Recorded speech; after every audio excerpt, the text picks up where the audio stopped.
Olá, meu querido, bom dia, tudo bem? Tudo na graça, tudo na paz? Graças a Deus.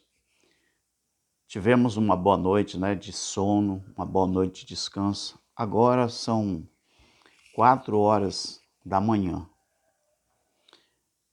Graças a Deus, estou alegre, estou feliz, porque você que está do outro lado, que tem nos acompanhado, e eu me sinto feliz por você também estar feliz, sendo abastecido pela palavra de Deus, não é? Eu sou Alberto Lírio, eu sou preterista, estudo a escatologia consumada e o preterismo completo. E sempre que eu coloco um vídeo aqui no YouTube, é claro que no Facebook também, eu escolho um tema para que você possa entender e nos acompanhar com a leitura da Bíblia. Eu quero agradecer a Deus pela oportunidade que tem me dado, não é? De acordar cedo, orar, que eu oro, né? Que muita gente não tem esse privilégio. Quantas pessoas nesse momento estão aí numa clínica, no hospital, estão aí no manicômio, nos leprosários, né? Estão aí nas ruas, debaixo das marquises, pessoas andarilhas, pessoas que estão aí mendigando, né, o pão de cada dia, porque já perderam a esperança. Essa esperança talvez foi tirada deles com uma decepção emocional, uma decepção psicológica, uma decepção, né, que provém da família. Eu já vi vários casos relatados, não é? De maridos que saíram de casa porque a esposa tocou de casa. Já vi esposas que saíram de casa porque foi menosprezado pelo marido e também pelos seus filhos. Uma coisa eu quero dizer, meu querido, toda família brasileira, não só brasileira, mas no mundo inteiro, todo mundo tem problema, todos. Mas há muitos anos atrás, eu aprendi com uma pessoa, um ser humano que já partiu dessa vida, e ele me disse que o silêncio é a maior expressão de Deus. E essa frase eu guardei para mim.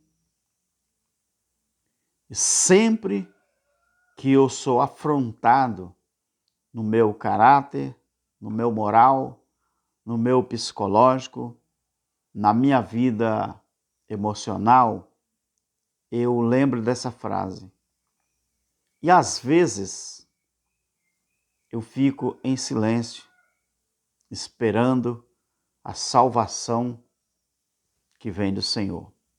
Que salvação na Bíblia, ela pode significar muitas coisas. Então, querido, eu quero deixar uma palavra aqui, Romanos capítulo 14. A partir do versículo 13. O subtítulo fala assim: a liberdade e o amor. Verso 13. Portanto, não nos julguemos mais uns aos outros. Paulo estava falando aos crentes de Roma. Não é eu e você.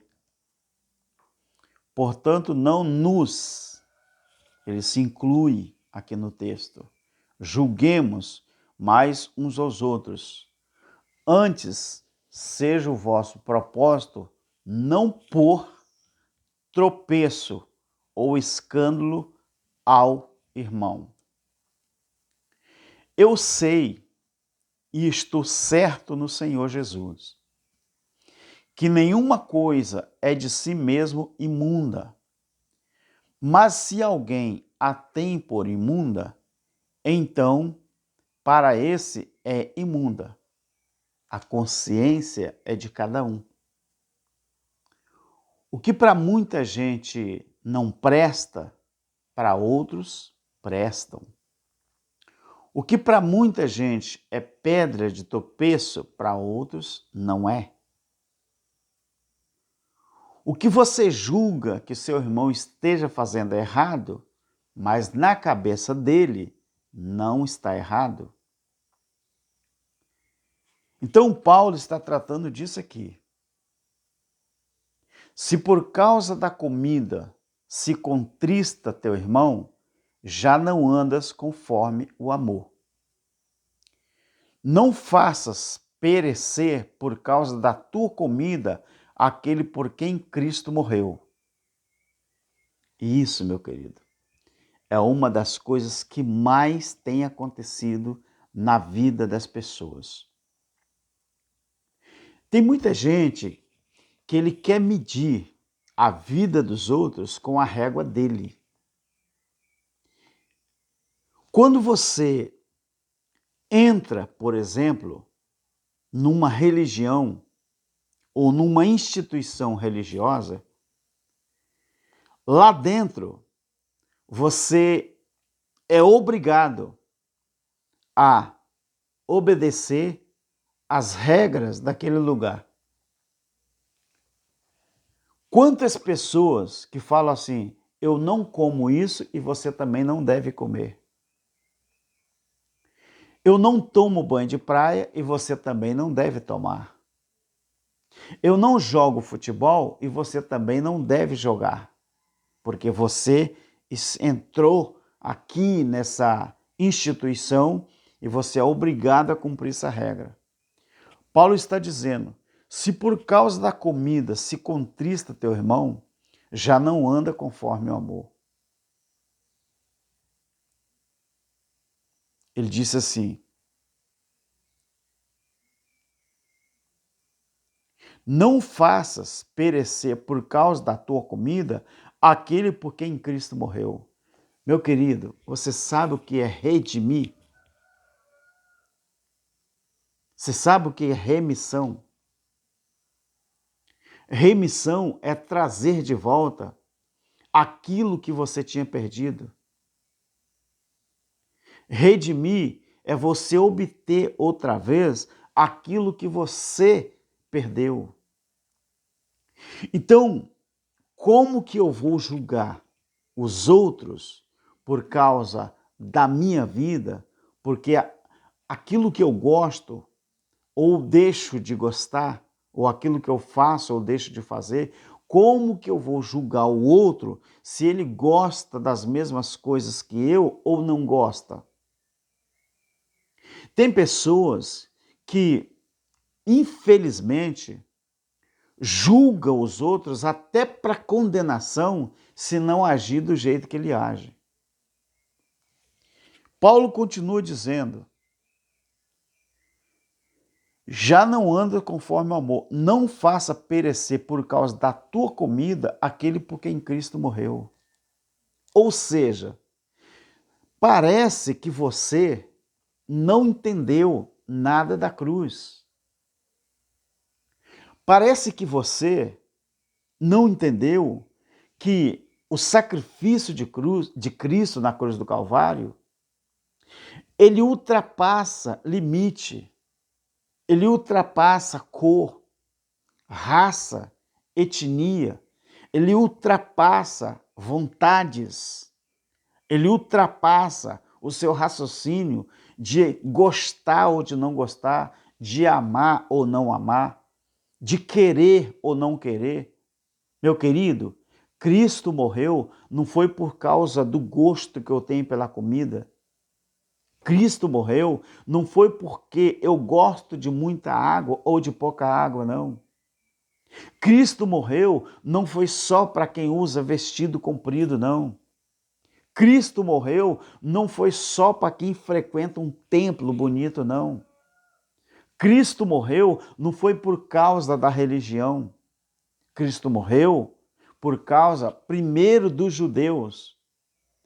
Depois, o sacrifício de Cristo abrangiu o mundo inteiro, independente do seu gosto, independente da sua ideologia doutrinária, independente da sua linha de interpretação doutrinária.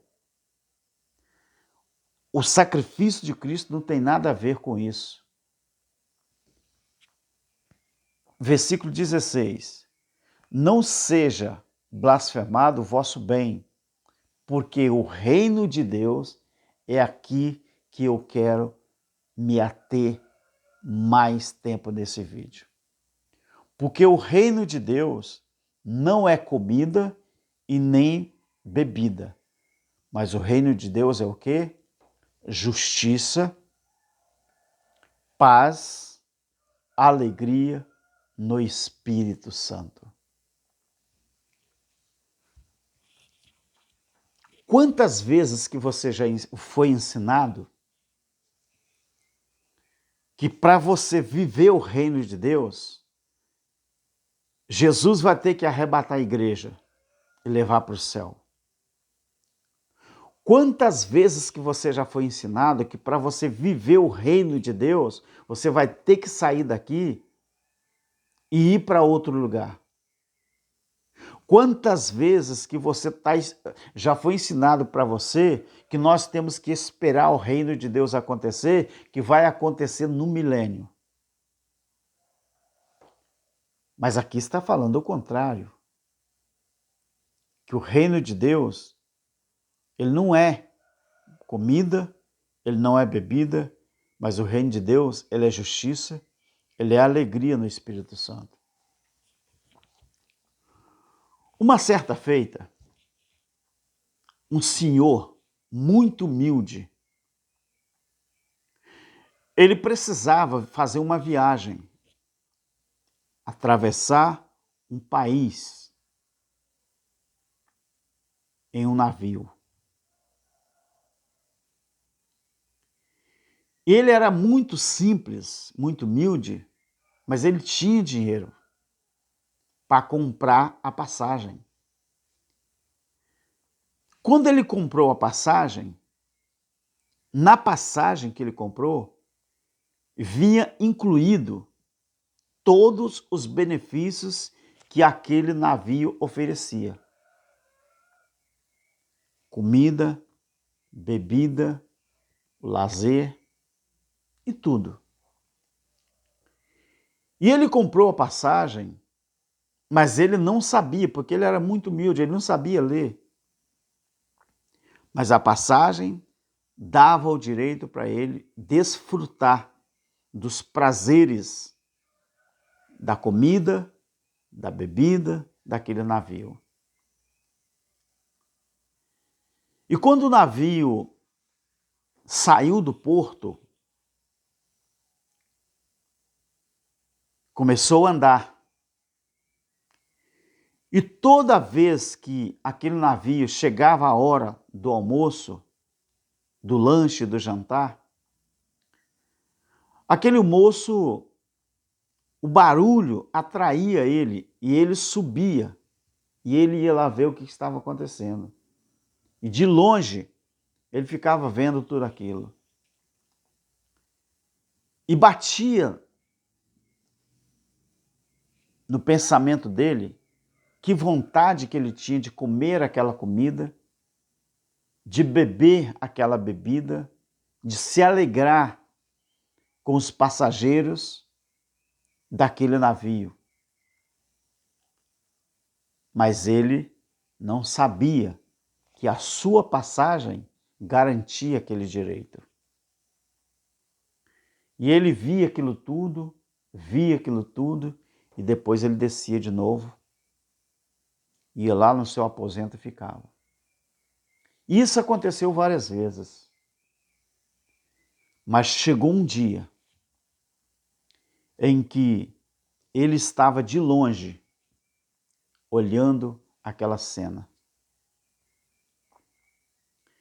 E um funcionário do navio chegou perto dele e falou com ele assim: olha, eu já tenho observado o senhor vários dias durante a viagem que toda vez, isso me emociona, sabe, irmãos? E eu já vou te dizer por que me emociona. E o funcionário do navio, o garçom, perguntou por que toda vez, na hora do almoço, do jantar, na hora do lanche, o senhor vem aqui em cima, o senhor fica de longe olhando as pessoas se alimentarem e comer, beber, participar da música. Por que o senhor fica olhando de longe? E ele falou assim, não, é porque quando eu comprei a minha passagem, eu sei que a minha passagem não foi suficiente caro para me desfrutar desses prazeres aí. E o rapaz falou, deixa eu dar uma olhadinha na sua passagem, ela está aí? Aí aquela bolsinha muito humilde, muito simples do lado dele, a tiracolo, ele puxou a passagem e mostrou para o funcionário.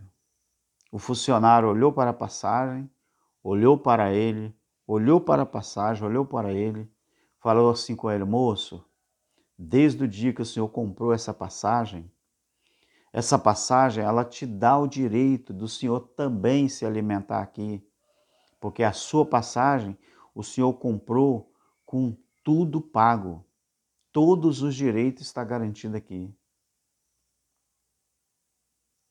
E aquele moço abaixou a cabeça e começou a chorar. Sabe, irmãos, é isso que a religião tem feito com as pessoas. A religião, ela tem tirado o direito das pessoas de usufruir do reino de Deus aqui nesta terra. Quando proíbe você de fazer isso, de fazer aquilo, de fazer isso e de fazer aquilo, você não desfruta do reino de Deus, que é justiça, que é paz, é alegria no Espírito Santo. A religião, ela tira esse direito seu e diz que só eles que têm esse direito. Quando você olha os grandes ministros, pastores, missionários, enquanto os membros das suas instituições estão pegando sol quente, trabalhando para dar dinheiro ao pastor, aos líderes, a sua família está passando necessidade. A sua família não pode tomar um banho de praia, não pode jogar um futebol, não pode participar de uma festa, não pode isso, não pode aquilo. Enquanto os pastores estão tirando férias em Dubai, enquanto os pastores aqui no Brasil estão tirando férias na França, na Inglaterra, estão tirando férias na Holanda, estão tirando férias em Nova York. E sabe o que está acontecendo com você? Você não pode fazer nada porque a religião te proíbe. Mas o reino de Deus não é preciso, para você viver o reino, não é preciso você sair da terra para ir para o céu, não. Isso é mentira. O nosso corpo físico, quando acabar a nossa estadia aqui, ele vai para a terra. O que volta para o eterno Criador é o Espírito dele, com E maiúsculo, que está dentro de nós. Assim como aconteceu com aquele senhor, muita gente está tirando o seu direito de viver o reino.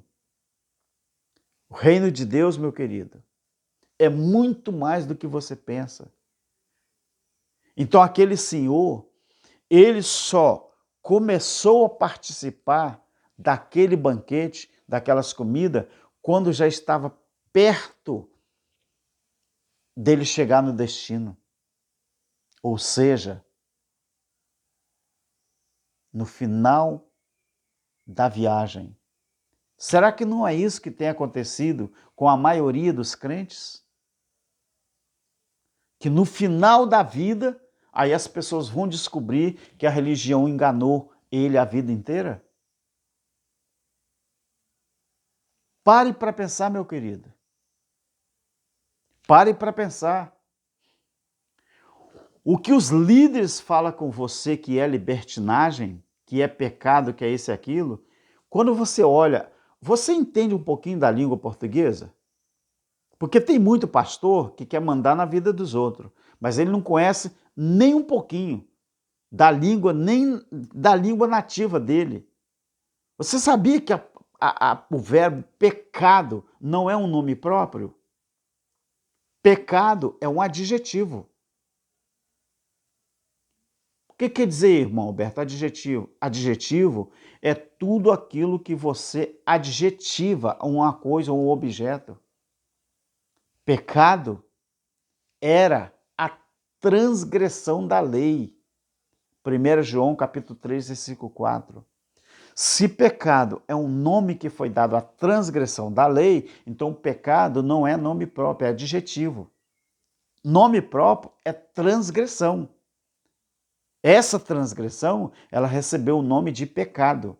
Então, pecado é adjetivo. Assim como diz a Bíblia sobre a questão do amor. O amor é compassivo, benigno, o amor tudo suporta, tudo crê, tudo passa. Então, tudo isso que eu falei é adjetivos do amor. O amor é isso, é aquilo, é isso e aquilo. Amor é nome próprio. As outras coisas são adjetivos. Quer um conselho? Sabe como que você vai viver o reino? O reino de justiça, o reino de paz e alegria no Espírito? O dia que você deixar de acreditar num líder religioso e passar a acreditar na palavra.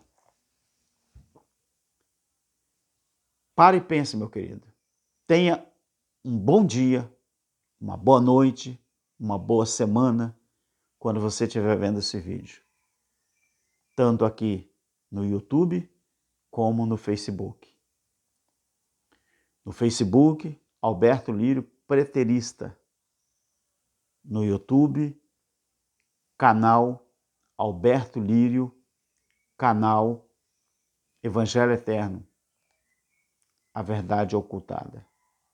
Fique na graça e viva o reino enquanto você puder. Amém.